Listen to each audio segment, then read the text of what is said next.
আসসালামাইকুম। আজ আমি উপস্থিত ভাপা পিঠার রেসিপি নিয়ে। এই পিঠাটি একেবারে কেকের মতো।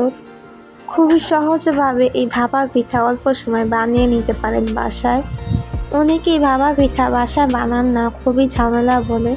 একবার এইভাবে বানিয়ে দেখেন, এটা খুব সিম্পল ও খুব সহজেই বাসায় বানিয়ে ফেলতে পারেন।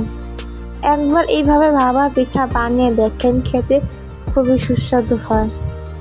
বাসায় মেহমান আসলো এই পিঠা বানানো হয় না, কারণ এটা অনেক ঝামেলা।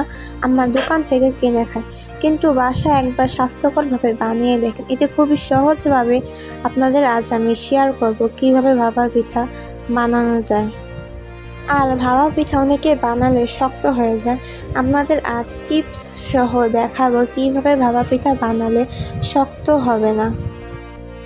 এখানে আমি প্রায় আধা কেজির বেশি আলা চাল বা আতপ চাল যাই বলেন, আর এখানে আমি সেদ্ধ চাল নিয়েছি, মানে যে চাল দিয়ে আমরা ভাত রান্না করে খাই সে চাল নিয়েছি প্রায় আধা কেজির কম। এই সব আমি উপকরণ ভালোভাবে ধুইয়ে ভালোভাবে একটি উন্নায় বিছিয়ে নিয়ে শুকিয়ে নিয়েছি। দেখতে পাচ্ছেন একেবারে ঝরঝরা করে আমি শুকিয়ে নিয়েছি। এখন আমি এগুলো ব্লেন্ডার করব। আপনারা চাইলে শিল পাতায় বেটে নিতে পারেন। এখানে যদি আপনারা যে সেদ্ধ চাল পিষে নেন, তাহলে পিঠাটা খুবই তুলতুলে ও মোলায়েম হবে, খেতে খুবই ভালো লাগবে আর খুবই নরম হবে। এখানে আমি 400 গ্রামের একটি খেজুরের মিঠাই নিয়েছি, দেখতেই পাচ্ছেন। এখন আমি এই মিঠাইটা গুঁড়া করে নিব। আপনার চাইলে চাকু দিয়ে কুচি করে কেটে নিলে খুব সহজভাবে গুঁড়া হয়ে যাবে। এখানে আমি প্রায় 1 কাপ নারকেল কুড়িয়ে নিয়েছি। আপনারা চাইলে নারকেলের পরিমাণ আরও বাড়িয়ে দিতে পারেন। এইখানে আমি যে চালগুলো আপনাদের দেখিয়েছিলাম সেই চালগুলো ভালোভাবে গুঁড়ো করে নিয়েছি আমি। আর এখানে আমি স্বাদ মতো লবণ আর প্রায় আধা কাপের মতো চিনি। এখানে যদি চিনি ব্যবহার করেন তাহলে খেতে খুবই সুস্বাদু হয়। এখন আমি চিনি আর লবণ ভালোভাবে মাখিয়ে নিব। এখানে এখন আমি পানি দিব অল্প পরিমাণে। পানি একেবারে দিবেন না, অল্প অল্প করে পানি দিব। পানি দিয়ে ভালোভাবে মাখিয়ে নিব। আমি আবারও সামান্য পরিমাণে পানি দিয়ে ভালোভাবে মিশিয়ে নিব। আমি অল্প অল্প পরিমাণে প্রায় 3 বারের মতো পানি নিয়েছি। যখন দেখবেন হাতে মুঠ করলে দলা পেকে যাচ্ছে, আবার ধরলে ভেঙে যাচ্ছে, তাহলে বুঝবেন যে পানিটা পারফেক্ট হয়েছে। এখানে পানি একেবারে বেশি দিবেন না, তাহলে পিঠা শক্ত হয়ে যেতে পারে। আমার এটি মিশানো হয়ে গেছে, এখন আমি উঠিয়ে ফেলবো। আমি একটি ঝালের সাহায্যে এটি ভালোভাবে চেলে নিচ্ছি। যে দলা দলা আছে, দলা দলা জানি ভেঙে গুঁড়ো গুঁড়ো হয়ে যায়।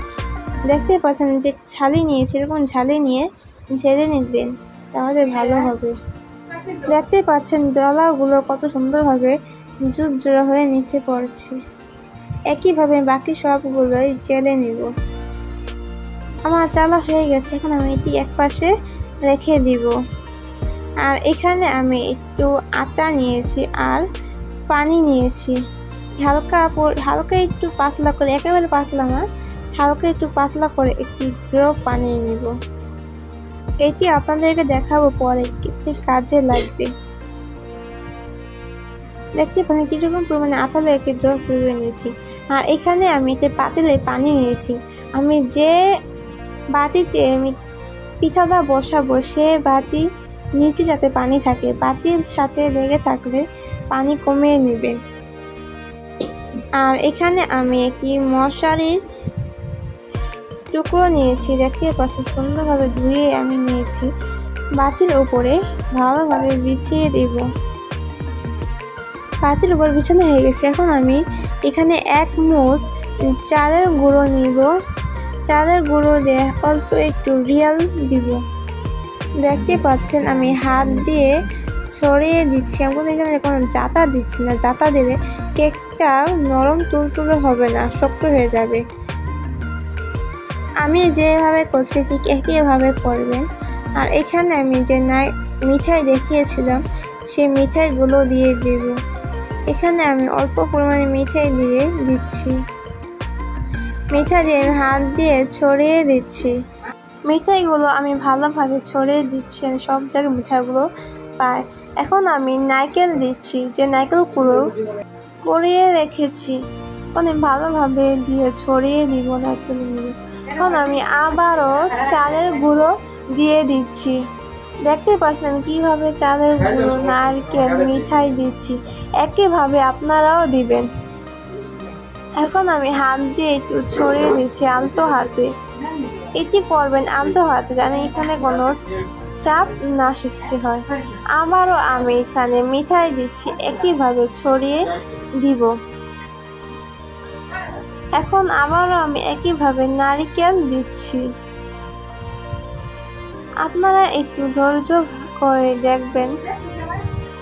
আবারও এখানে আমি চাল গুঁড়ো দিচ্ছি।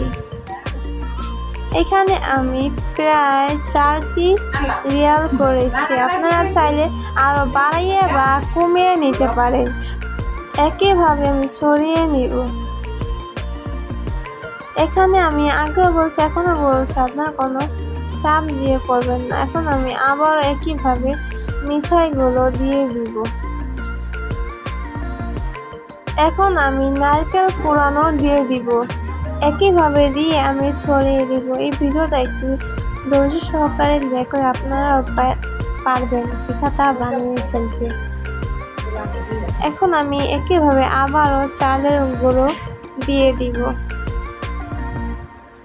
আমি যেভাবে বানাচ্ছি আপনারা ঠিক একইভাবে বানালে পিঠাটা একেবারে পারফেক্টভাবে হবে। আর পিঠাটা একবার এভাবে বানিয়ে দেখেন, একেবারে কেকের মতো হবে পিঠাটা। যে সময় এটি রান্না হয়ে যাবে জাস্ট কেকের মতন হবে। একইভাবে আমি আবার মিঠাই দিচ্ছি। এখন আমি আবার নারকেল দিচ্ছি। এখন আমি উপর দিয়ে চালের গুঁড়ো দিয়ে দিব। চালের গুঁড়ো দিয়ে ভালোভাবে ছড়িয়ে দেব, যাতে মিঠাইগুলো বাইরে না থাকে। আমার এই ভাপা পিঠা বসানো হয়ে গেছে। এখন আমি এক কোণার মশারি উঠিয়ে একটু কোণারে এই করে দেব, যাতে এটি গোল হয়, যাতে ছড়িয়ে ছিটিয়ে আছে যেন একইভাবে বসে যায়। এখন আমি মশারি দিয়ে এটি ভালোভাবে ঢেকে ফেলবো। দেখতে পাচ্ছেন আমি সব কোণা দিয়ে এটি উঠিয়ে নিচ্ছি। একইভাবে আপনারাও করবেন। এই পর্যায়ে এসে আমি আপনার যে আটাটা মাখানো দেখিয়েছিলাম সেই আটা এখন আমি পাশ দিয়ে দিব। এই পাশ দিয়ে দিলে যে অনেক সময় দেখা যায় যে পাতিলের ফাঁক দিয়ে ভাপ বের হয়ে যায়, তাহলে পিঠাটা ভালো হবে না। সেজন্য একবার এইভাবে আটাটা মিশিয়ে দেন, তাহলে এই পিঠাটা একবার পারফেক্টভাবে হবে। এখন আমি একটি ঢাকনার সাহায্যে এটি ভালোভাবে ঢেকে দেব, যাতে কোনো ফাঁক থাকে না। এখন আমি এটি চুলায় বসিয়ে দিয়ে একবারে হাই হিটে একটি বলক উঠিয়ে নিব। বলক উঠে আসলে আমি মিডিয়াম টু লো আছে আমি প্রায় 40 মিনিটের মতো ভাপ দিয়ে নিব। এ পর্যায়ে আপনারা এই ঢাকনাটা একবার উঠাবেন না, এইভাবে রেখে দিবেন। প্রায় আমি 40 মিনিটের মতো ভাপ দিয়ে নিব। আপনাদের খেতে এর টাইম বেশি বা কম লাগতে পারে। এখন 40 মিনিট পর আমি ঢাকনাটা উঠিয়ে ফেলব। এখন আমি যে মশারির কাপড়টা দিয়েছিলাম সে কাপড়টা সরিয়ে ফেলব। এখানে আমি একটি কাঠি নিয়েছি, কাঠি এখন আমি পিঠার ভিতরে দিব। দেখতে পাচ্ছেন কাঠি থেকে কোনো পানি বের হয় নাই, মানে পিঠাটা একেবারে পারফেক্টভাবে হয়ে গেছে। এখন আমি এটি নামিয়ে ফেলব। এখন আমি পিঠা একটি বাটিতে ঢেলে নিব। দেখতে পাচ্ছেন পিঠাটা আমি ঢেলে নিয়েছি। আপনারা চেষ্টা করবেন যে সময় পিঠাটা নামাবেন পাতিল থেকে সাথে সাথে এটি ঢেলে নিতে, তা না হলে পিঠাটা ভেঙে যেতে পারে। দেখতে পাচ্ছেন পিঠা একেবারে কেকের মতো হয়েছে। আপনারা বাসায় এইভাবে একবার সহজভাবে বানিয়ে নিতে পারেন। আপনাদেরকে আমি দেখিয়ে দিচ্ছি, দেখতে পাচ্ছেন কতটা সফট হয়েছে, একেবারে কেকের মতো সফট হয়েছে। এখন আমি এটি আপনাদেরকে কেটে দেখাচ্ছি। দেখতে পাচ্ছেন চাকু দিয়ে ধরার সাথে সাথে এটি কেটে যাচ্ছে। কতটা এটি নরম ও তুলতুলে হয়েছে বুঝতেই পারছেন দেখে। এটি খেতে অনেকটাই সুস্বাদু হয়েছে, দেখতে যতটা লবণীয় তার থেকে দ্বিগুণ এটি সুস্বাদু হয়েছে।